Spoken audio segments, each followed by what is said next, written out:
The Tax Cuts and Jobs Act is so unpopular that there have been tax increases that were more popular. So why on earth did Republicans pass it? Hi internets, I'm Ross. This is the Talk Better Project. Today we're talking about political parties. I'm asking why Republicans passed such an unpopular law and why Democrats are desperately trying to show America how much we ought to hate it. So here's the funny thing about the question, why would Republicans pass such an unpopular law? It's only a tricky question if you assume they care what you think. But why would they? Why would lawmakers care about public opinion? Oh, that's weird. Even I don't know if I was being sarcastic. Take a look at this chart from 538.com. At the time they were passed, these 5 were popular tax cuts. These 2 were unpopular tax increases, and this one here is the most recent tax cut. And yet Republicans went ahead and passed it anyway.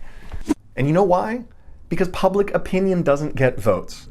Lawmakers have to worry about 2 groups, campaign donors and voters, who might vote for them. Now, if you watched my last video, you know that only 34% of eligible voters voted in 2014. So just do some rough math. Republicans only have to worry about, what, 16% of America?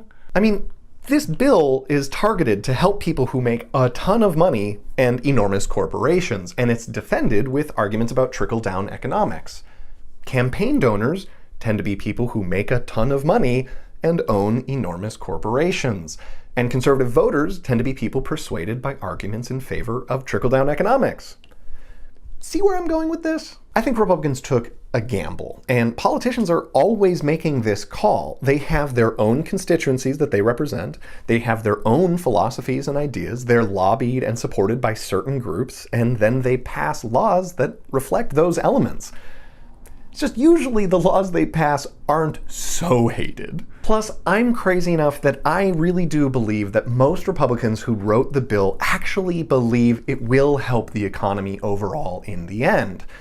So that to me seems like the Republican side of it. Public opinion doesn't matter that much, and money at the top will help over time. But there's a problem with that.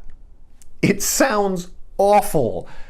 And that's where Democrats come in. So I think Democrats are going to try and do 2 things. One, they're going to demonstrate how opposed to this bill they are. But more importantly, 2, they're going to try and educate the American voter how much the voter should hate this bill. And they're going to do that as fast as possible. Why? Midterm elections. If you watch my video on midterm elections, then you already know that in November, all 435 members of the House of Representatives and 1/3 of the Senate is up for election. Currently, the House and the Senate have a majority of Republicans, but Democrats have a chance to win the majority in both houses. And historically speaking, it's very possible.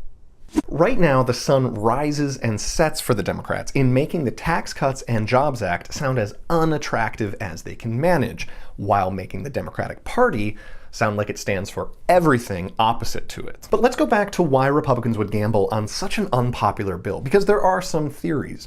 One, remember that Republicans have controlled the presidency and Congress for a full year, and in that time they've accomplished 0 legislative victories. It may be that they think that nothing could look worse to donors and voters than a full year in control with nothing getting done. Another possibility is that they are so behind the bill and so convinced it's going to work that come November, people will see just how beneficial it is.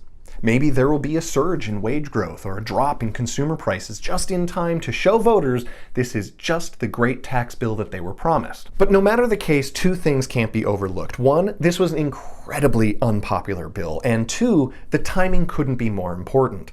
Both parties are going to be seeking to capitalize on this moment. Midterms are in November.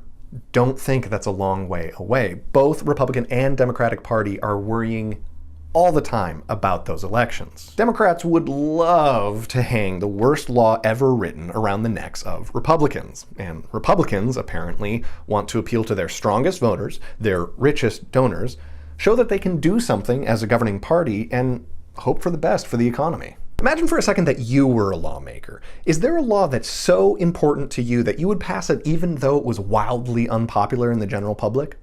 Let me know in the comments down below what that law would have to be. Thanks for watching. This is the Talk Better Project. If you liked it, it really helps me if you share the video with someone else. If you really liked it, it helps me even more if you go over to patreon.com/talkbetterproject and join the great group of people who are helping me make it. Thanks. See you around. Next time on the Talk Better Project. The last in our arc on the Republican tax plan, how to have productive conversations about the Tax Cuts and Jobs Act if you're stuck with someone you disagree with.